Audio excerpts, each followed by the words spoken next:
আসসালামু আলাইকুম। হ্যালো আমার ফ্রেন্ড ফলোয়ার বন্ধুরা, কেমন আছো সবাই? আমি আলহামদুলিল্লাহ ভালো আছি। ইফতারে প্রতিদিন বুট ভরা ভালো লাগে না, মাঝে মাঝে খিচুড়িও খাই। খিচুড়ি আমাদের সবারই পছন্দ। তো এই যে আমি এইভাবে একটু বেশি করে সবজি দিয়ে টুকরো টুকরো আলু, পেঁপে, টমেটো এরকম করে দিয়ে একটু কষায় হালকা একটু নরম খিচুড়ি রান্না করি, যেটা বেগুন বড়া, ডিম ভাজি বা ডিম পোস্ট যে কোনো জিনিস দিয়ে খেতে ভালো লাগে।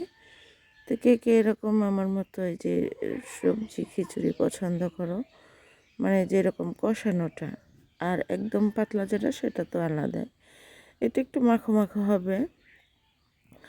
তো আমি ডিম ভাজি দিয়েই খাই। আর চাটনি আছে, বেগুন বড়া। আজকে বাচ্চারা বলছে খিচুড়ি খাবে, সাথে বেগুন বড়া আর ডিম পোস।